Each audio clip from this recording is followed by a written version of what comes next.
국민의힘 한동훈 대표와 더불어민주당 이재명 대표가 오는 25일 오후 3시 국회에서 민생을 주제로 양자회담을 하기로 했다. 두 사람이 당대표 자격으로 회담을 하는 것은 처음이다.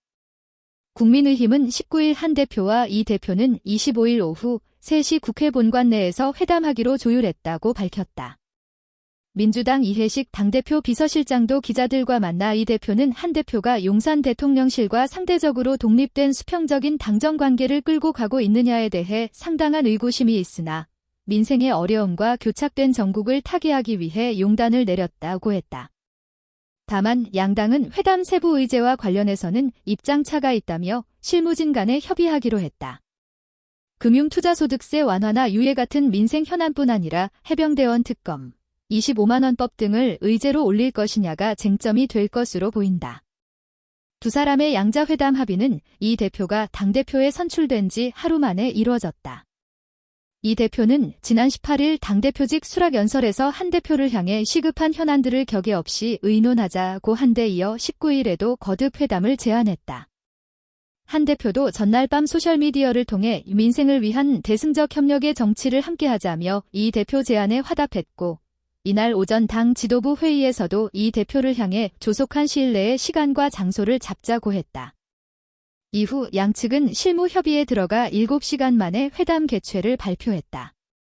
국민의힘 한동훈 대표와 민주당 이재명 대표가 첫 회담 개최에 합의하면서 여야 대표 간의 민생 법안 처리를 위해 머리를 맞댈 계기가 마련됐다.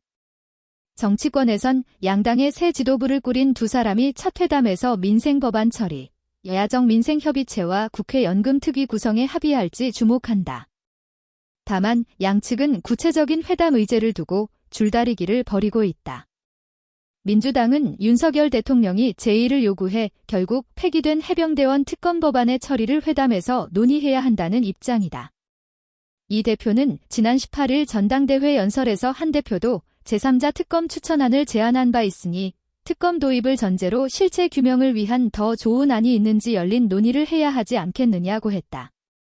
민주당은 이 대표가 지난 총선 때 공약한 전 국민 25만원 지원법도 의제로 삼자는 입장이다. 25만원법은 민주당이 국회에서 강행 처리했으나 윤 대통령이 지난 16일 제1을 요구해 국회로 돌아와 있다. 반면 국민의힘은 금융투자소득세 상속세 종합부동산세 완화 등 세제 개편, 국회 연금개혁 특위 구성, 반도체 특별법 개정 등을 집중적으로 논의해야 한다고 했다. 국민의힘 관계자는 22대 국회 개원 2달이 넘도록 민주당의 특검법 밀어붙이기와 탄핵소추로 민생법안 처리가 뒷전으로 밀렸다며 양자회담은 민생법안 처리를 논의하는 자리가 돼야 한다고 했다. 국민의힘은 이런 차원에서 해병대원 특검법이나 25만원법 처리를 우선 논의하자는 민주당 요구에 부정적이다. 한 대표는 이날 제가 대법원장이 특검을 선정하는 공정하고 독소 조항을 뺀 특검법을 대안으로 제시했는데 민주당이 갈팡질팡한다는 지적이 있다고 했다. 정치권에선 양당이 세부 의제를 둘러싼 일부 이견에도 회담을 통해 민생 분야에서 어느 정도 성과를 이끌어내려 할 것이란 전망이 나온다.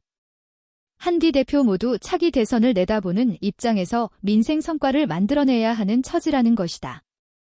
해병대원 특검법 논의에 대한 여권의 부정적 기류에도 한 대표는 다양한 의제에 대해 허심탄회하게 논의하게 되기를 기대한다며 의제에 제한을 두지 않겠다는 뜻을 밝혔다. 민주당도 국민의힘이 길률적인 현금 살포라며 반대하는 25만원법과 관련해 선별 지원하거나 지원액에 차등을 두는 방안을 열어두고 있다. 한편 대통령실은 이날 이재명 대표에게 윤 대통령 축하난을 홍철호 정무수석이 전달하려 했으나 이 대표 측에서 답을 주지 않아 전달하지 못했다고 밝혔다. 그러나 민주당은 정무수석 예방 일자와 관련해 조율 중이었으며 축하난 전달과 관련한 어떤 대화도 나눈 바 없다며 이 대표 측이 난 전달과 관련해 답을 주지 않았다는 보도가 나온 데 대해 강한 유감을 나타냈다.